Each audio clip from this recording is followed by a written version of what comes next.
This morning, we got news from the mother of our colleague, the Honorable Muhammad Segirinya, that he had passed on. Honorable Segirinya was brought to this hospital, Lubaga Hospital, a couple of days ago. His situation had become dire. He had over time stabilized, and so he was on and off. When he got dire, he was brought to hospital here for proper attention. He's been in ICU, and when we engaged the doctors told us, together with family, to make sure that people don't come to see him, guests and so on, to avoid him catching infections because he was in a very critical condition. So he's been that way for a while. His situation has been deteriorating for the past couple of days. And this morning, the doctors told the mother that he had become brain dead, and almost all his organs had shut down. In fact, all his organs had shut down. And of course, that's what now, through the mother of balance, she got in touch with us and told us that Hassan, the Honorable Muhammad Segirinya, had passed on. We rushed to hospital. I was able to access ICU together with Comrade Lewis Rubongoya. Of course, other leaders did join along the way. But the interface we had with the doctors have told us that what still is in place is a very slight pulse because he's on a vent, he's on a machine. So yes, he's brain dead, all organs have shut down, but there is still a small pulse. And according to them, professionally, it would be unethical to declare him dead on their end when there is still that pulse. So they are saying they can't give us any hope. They don't know what the day will be like by close of day, but they're also saying they're not good. So professionally, they're saying because of that small pulse, even though he's brain dead, organs have shut down, that very small pulse, aided by the vent and so on, does not allow them as professional medics to declare him dead. And so they have said that's why they are not communicating as such. Of course, the mother was thrown off balance, and that's why she did reach out to us to give us that very disturbing news.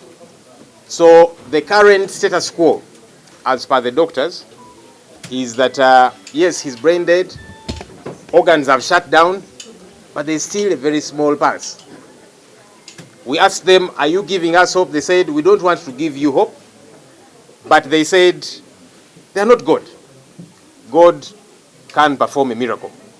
That's what the doctors have told us. We requested them to be with us to be able to communicate this, but they said they will be with us because the executive director is here. Dr. who?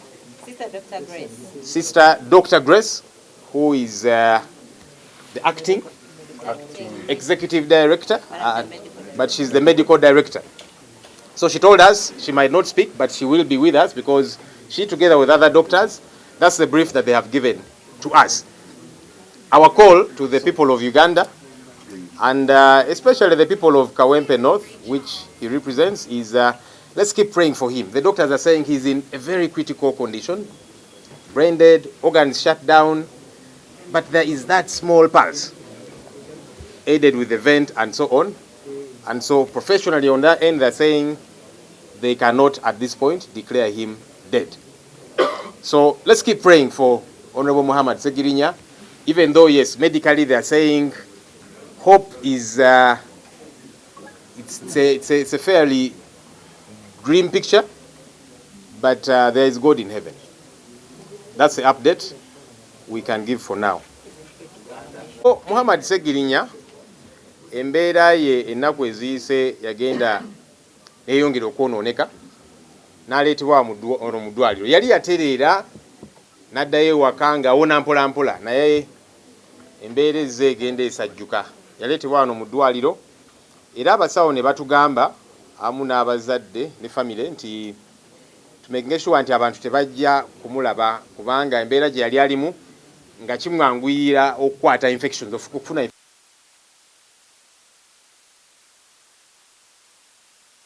tekkiriza kubanga twakikanyako baddokita nga bebatuwabudde soke tumuleke ayinza okufuna infections ez'enjawulo.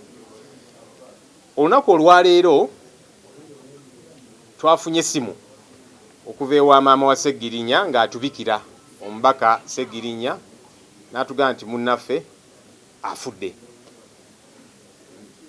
Era amawulire ne gayitingana ne tujja wano mu ddwaliro tuzze ne tusinkana abasawo ne tugendako mu ICU okulaba munnaffe.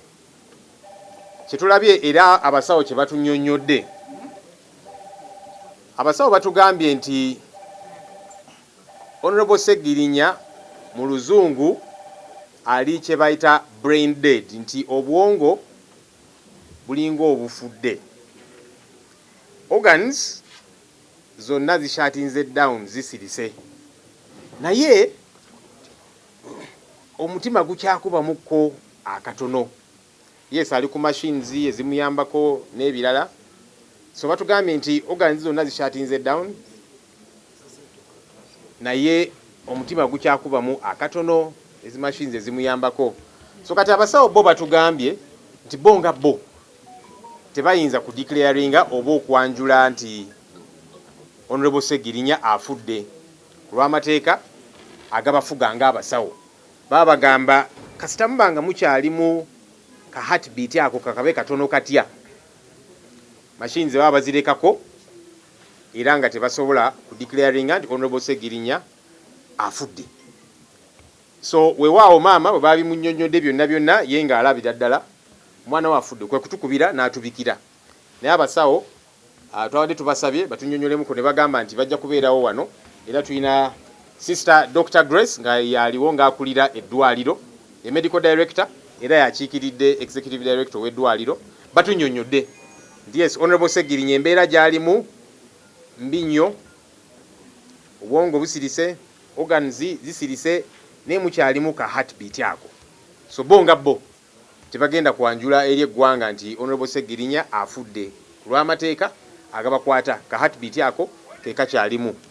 Kye tusaba bannayuganda naddala abantu b'omu Kawempe North, Honorable Segirinya gy'akiikirira, twongere essaala Katonda gy'ali era akyakola ebyamagero, era abasawo batugambye nti ekisobola okubeerawo kyamagero.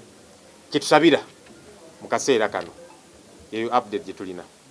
Mbanjulira aba AK Furniture abakugu mu kukola entebe mu buli design yonna gy'oyagala, ebitanda ne furniture yenna ow'omulembe ate nga muwangaazi. Kuba ku namba z'essimu zolaba wansi awo, ku internet banonye ku AK Furniture oba basange e Mulago Kkubiri opposite Shell ne ku workshop yawe esangibwa ku Sapolo Kaggwa Road mu Kampala. Kuba ku namba z'essimu zolaba wansi awo, ku internet banonye ku AK Furniture oba basange e Mulago Kkubiri opposite Shell ne ku workshop yawe esangibwa ku Sapolo Kaggwa Road mu Kampala.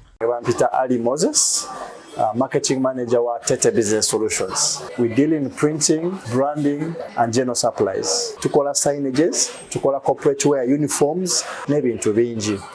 Bino byonna bye mulaba mu dduuka, zino samples. Buli kyolaba kyonna tulina stores. Tukola bintu bingi, n'abasinga bamanyi tukola printing and branding only. Naye tukola bingi, tulina departments ezirimu civil engineering, ezirimu installations, mechanical installations n'ebirala. Tuli located at Lighthouse Arcade behind Charm Towers, C12. Era bw'otuuka ku C12 obupande waffe wonna oba obulaba. Amannya nze Nsuuga Mustafa, nkola ne Ali Hila Holdings Uganda Limited. Tuli bakozi ba biodigester wamu n'okuzimba okw'enjawulo. Tuli mu kizimbe kya commercial kwegamba kale arcade mu lulimi olumpimpi. So olwaleero tuli waneeno nga tuli mukola biodigester. Ekyenjawulo ekiriwo nti yo eri mu basement wakati, okusinziira nga bulijjo abantu mu kiraba ti eno parking lot. So eri wansi eri parking lot eri mu basement. Leero tukoze size y'abantu 5 ng'era erina capacity okusavinga ekizimbe kino kyonna nga wekinaabeera. Waneeno ng'era emigaso gya bulijjo gya biodigester tebagenda kunuunamu. Atwetaaze ku namba z'essimu 07017669992 ne MTN 0789224230. Enamba ezo zonna kweziri ku WhatsApp. Abantu bafadde batulaba embe mu videos enkadde badde nga batumanyidde Kololo, Prince Charles Drive, naye kati twavaayo twala omukisa guno mbagambe nti nno twavaayo kati twadda ku Grand Imperial Hotel, room 28 first floor. So twavaayo, enamba zaffe ez'essimu zonna zikyaliko nga bulijjo, just nti twakyusa location.